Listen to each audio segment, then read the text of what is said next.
if something happens at work that you don't like, you can just quit. Right. Well, and it doesn't even matter for him. I mean, his kid's set for life. His dad, is a multimillionaire. Yeah. So he did leave $13 million on the table. That won't be going towards the inheritance. No. Except you do kind of wonder, though, like, did Kenny Williams do that knowing it would upset Adam LaRoche in hopes to get him to leave the team so they don't have to pay him that $13 million to bat 207 again?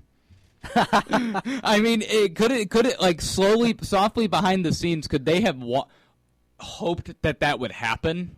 I guess. I don't know. It's. I mean, it's really confusing. As I read in one article I believe it was Ken Rosenthal that wrote it, said that the drama surrounding the White Sox is already in mid-season form. Yeah, it is, and they got and they have some good players now. And the one interesting thing I thought is now that Adam LaRoche won't be the DH unless he comes back, which is always a possibility too. I feel like he will. He hasn't officially retired. Yeah, I feel like he will because I feel like he's getting a lot of scrutiny right now, and he's. I mean, if he would be making like $2 or $3 million, I could understand him just being like, yeah, forget that. Except $13 million. $13 million to hit 207 and to be a non-factor on a major league roster, and only play in half of the games because he can't hit left-handed pitching. Yeah, so I don't know. I wonder if Jimmy Rollins will be the DH a lot. It might be him and Austin Jackson splitting, or maybe I think what they're going to do is go with a rotation, kind of like what Tampa Bay does, except. I think at the start of the year we're going to see Adam Eaton because he's still having that shoulder issue, and now because they don't have a DH, they don't have to put Adam Eaton on the DL to start the season to wait for it to heal. They can just DH him now. Right. It must be nice to have a DH because the Cubs have the perfect opportunity to have a DH in Kyle Schwarber, and of course the National League doesn't have a DH, and that means that there's going to be time taken away from either Fowler or Soler. Yeah, So I don't know. Except it sounds like though that Fowler is going to be the everyday center fielder. I don't know what. I think that's what they're doing to start the season. I think they're going to see how it goes. I mean, it'll as you said, it'll be a rotation between Fowler, Soler, and Schwarber because Hayward's not going to be losing any playing time. No, only they wouldn't. He'll have an off day once. They wouldn't be paying him $184 million to split time. With he's the best player guys. in the outfield too, by far. He is best outfielder, probably best contact hitter. He's the best fielding outfielder in all of baseball. So. Yeah, or right fielder at least, and that's an important thing. Except as you said.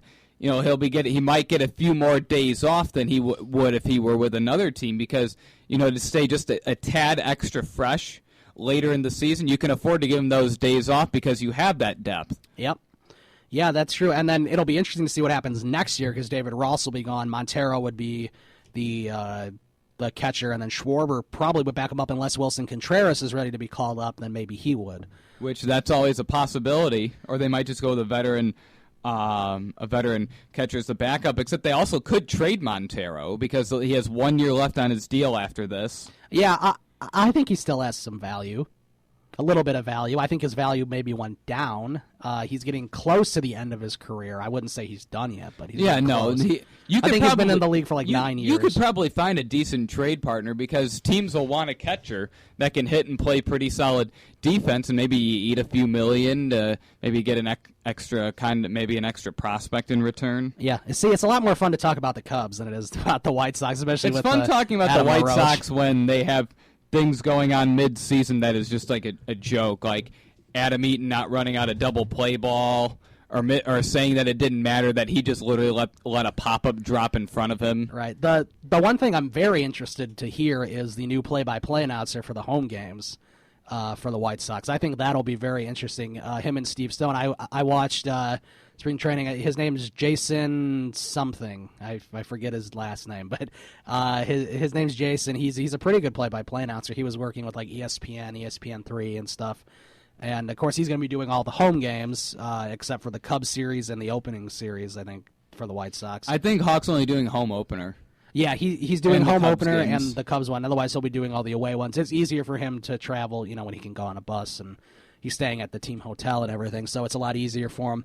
But I'm really interested to see how Steve Stone works with his new play-by-play announcer. It's hard to believe that his chemistry could be any worse than with Hawk. It's going to be such a drastic change because you're going to have like these away games and it'll be like the same old Hawk thing, and It'll make you want to shut off the TV, and then you listen to the home games. You're like, oh, this is pretty nice. Steve Stone actually shines as one of the best color commentators, which he is, and it's just it's crazy because with Hawk and Stone, it's hard to get a word out of Stone because Hawk just talks the whole time. So.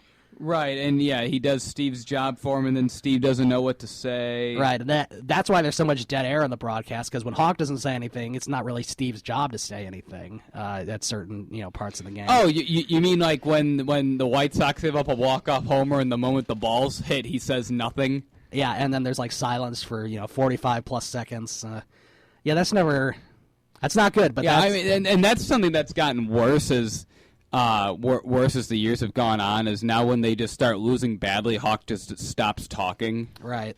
Yeah, I think he's getting close to the end of his broadcast. I think the White Sox are helping his decision to retire early with how bad they are. Yeah. Before we take a break, we'll give you a tournament update. Miami is in a close game so far. They're up 33-31 on Buffalo, almost halftime there. UNC is beating Florida Gulf Coast 19-13. They're 12 minutes left in the first half, and Indiana is up on Chattanooga 17-9. So all the teams that are supposed to win are leading at the moment. This is a 5 seed against a 12, a 1 against a 16, and a 3 against a 14. It's been a trend that the teams leading at halftime kind of haven't been winning today. Yeah, I know. So I don't know what to think. All I know is that by the end of the show, I guarantee you, I guess one of these three teams will be upset, right? If we're going by the way of the trends. You'd like to think so. I'm pretty sure one of these teams will be upset. My bet would be Indiana, but that's just me. I don't know. Indiana's pretty good. Yeah, I know. Well, they're so good, you have them going to the Final Four, right? Yeah, if they kind of lost in the first round, that kind of wouldn't help me out. I know they're not going to make the Final Four, but I guess they could. We'll take a break, and we'll come back. We'll wrap up spring training talk and everything, and then at 7 o'clock, we'll talk about the Bears. You're listening to Sports Renegades, SportsTownChicago.com. The Sports Renegades podcast on SportsTownChicago.com.